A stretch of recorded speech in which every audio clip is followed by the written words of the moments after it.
This video discusses the fact sheet developed by the ITRC Contaminants of Emerging Concern team to identify existing CEC monitoring programs. The CEC Monitoring Programs fact sheet is one of 5 products developed by ITRC's CEC team and available December 2023.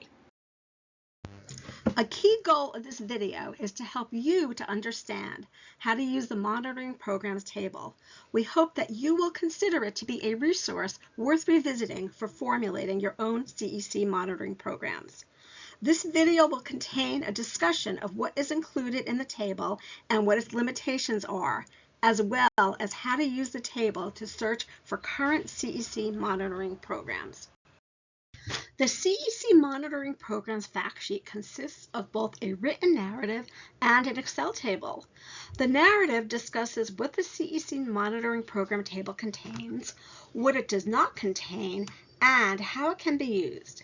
The table shows representative programs from state, federal, local, international, and other organizations. Here is a screenshot of the Excel table. Each row of the table is dedicated to a specific organization that has a CEC monitoring program in place. If an organization has several CEC monitoring programs for different environmental media, a separate line is dedicated to each of these programs. The columns show the details of each program. Each column can be sorted and filtered. Blank cells indicate no information was identified at the time this table was created. There are 11 columns in the CEC Monitoring Program table. Column A shows the name of the state, federal agency, or other association. Column B shows the full agency name. Column C shows the acronym commonly used for the agency. Column D shows the program area. Column E shows the focus area, which is additional details of the program area if applicable. Column F shows the monitoring media.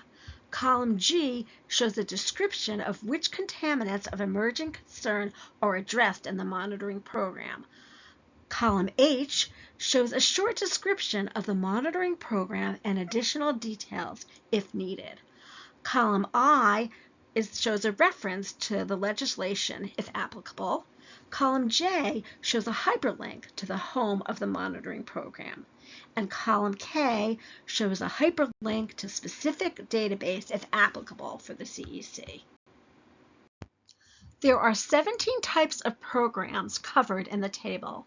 They include environmental media and health monitoring programs. The scope of the fact sheet includes just the programs noted here. These programs can be found with a drop-down menu on column F of the table. A demonstration of how to search the table will be shown later in this video. There are several programs that the fact sheet does not cover. These consist of the following: programs that are only for public education, such as what are PFAS, monitoring products, detailed sampling methods, analytical methods, and compliance limits, programs that are specific to just one site, programs that describe just physical and chemical properties, programs that list toxicity values or derivations of toxicity values, or programs that regulate and monitor parent compounds that have the potential to degrade or break down to a CEC. Please keep in mind some limitations of the fact sheet and table. CEC selection criteria for establishing CEC monitoring programs are not universally applied to all federal and state CEC monitoring programs. For example, some states and other organizations no longer consider certain contaminants to be CECs because they already have regulations in place for these contaminants.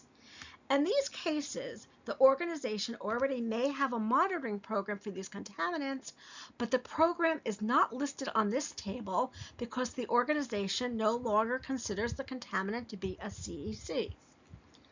Second, A state or other organization might not identify a specific contaminant for monitoring under its CEC program because the contaminant is not considered to be a key variable of concern within the jurisdiction of that organization. The following is a demonstration of how to search the table. In this example, we are looking for CEC programs that focus on air as a media. So first, you're going to go to column F, which is monitoring media, and you're going to click on the drop-down menu. All right, so here you see on the drop-down menu all the media. All right, so what we're going to do is we could either click air or we could write air in the box. So what we're going to do is we're going to click air. We're going to remove the select all function. We're just going to have air, select all air programs, and apply. All right, so what we have currently on our table, we have two programs that deal with air as a media. The first one, California, is for pesticides in the air. The second one, Minnesota, is for the PFAS monitoring plan in the air. And then if you want to get back to the main table, you click again on the drop-down box and you click clear filter for monitoring media. And here you go, you got the table back. So another interesting thing that I wanted to show you on the table that could be useful is the web links in column J. Each web link gives further information on each of the programs for each of the organizations listed in column A. So for example, the Association of State and Territorial Solid Waste Management Programs, ASWAMO, has a website, which we're going to go on now. And it's how to develop a state-led contaminant of emerging concern program. So here we go. And then you can just click off of it and get back to the main table. Let's review the key takeaways. Remember that there is now an ITRC tool available to learn how different organizations are monitoring CEC. This means that there is increased CEC monitoring data available for formulating your own CEC monitoring program. Note that drinking water data are normally more available than other monitoring media for exposure point protection. And finally, high priority CEC, such as PFAS and monitoring media, are more likely leading into the development of CEC monitoring programs.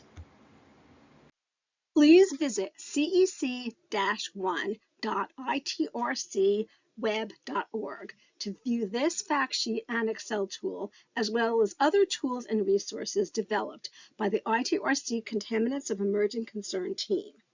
The Interstate Technology Regulatory Council is a nonprofit research program of the Environmental Council of the States. ITRC is a state-led organization composed of members from state agencies, the federal government, tribal and international organizations, the private sector, academia, and community stakeholders. ITRC's usage policy is available on the ITRC website. If you do plan to use ITRC materials, we ask you to review that policy in detail and be sure to credit ITRC. Thank you.